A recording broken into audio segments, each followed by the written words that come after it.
Hey everyone, and welcome back to my channel.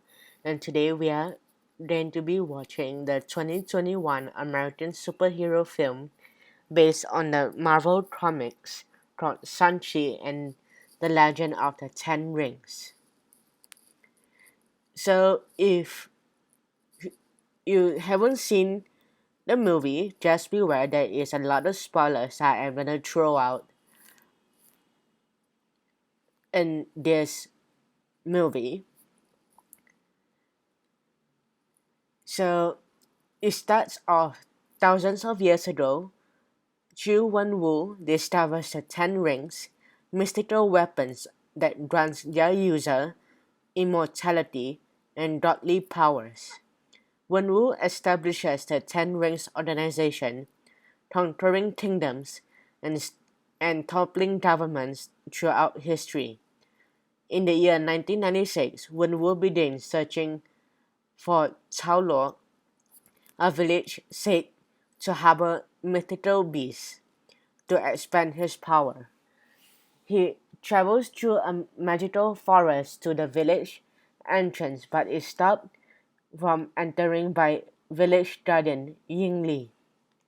The two fall in love, but the villagers reject Wenwu, so Li lives with him. They have two children, Shang-Chi and Xialing. Wenwu abandons the Ten Rings to be with his family. When Shang-Chi is 7, Li is murdered by Wenwu's enemies, the Iron Gang. Wenwu once again takes out the rings to massacre the Iron Gang, resumes leadership of his organization, and has Shang-Chi undergo brutal training in martial arts. When Shang-Chi is 14, Wenwu sends him to assassinate the Iron Gang's leader. After fulfilling his mission, a demoralized Shang-Chi escapes to San Francisco, adopting the name Sean. And if you've been to San Francisco, there is a lot of things in the movie that is crazy wrong with that.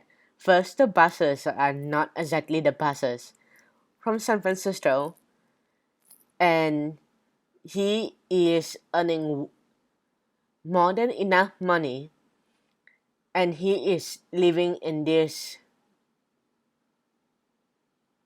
tiny ass house. And the other thing is that he lives in Chinatown, but none of the streets in Chinatown is actually Chinatown in San Francisco. So then it fast forward to the present day.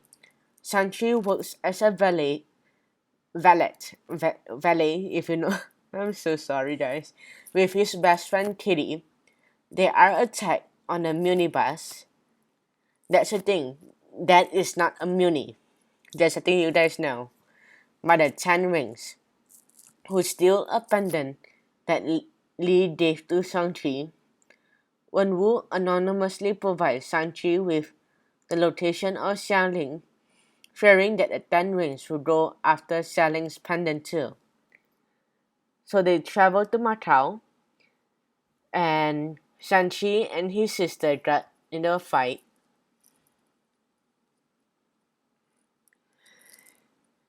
And so then they were taken to the to meet their father.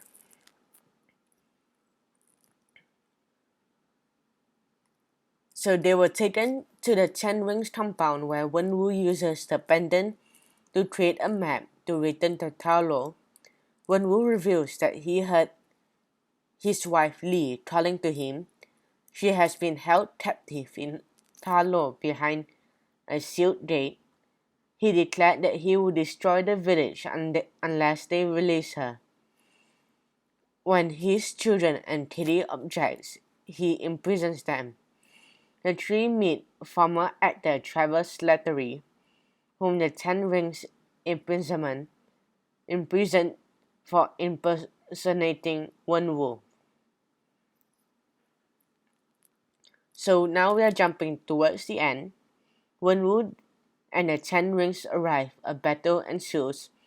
Wenwu and Shang-Chi fight, which ends with Wenwu thrusting Shang-Chi into the nearby lake. Wenwu begins breaking the gate with the rings, which, unbeknownst to him, causes many of the dwellers' minions to escape and attack the humans. The villagers and the Ten Rings join forces to fight the minions, and Wenwu has been killed.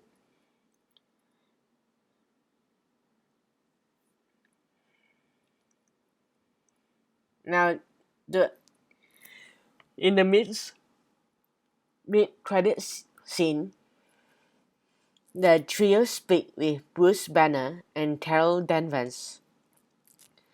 And there's something I didn't get is that why did they make Bruce like 10 times his age? He wasn't that old in the last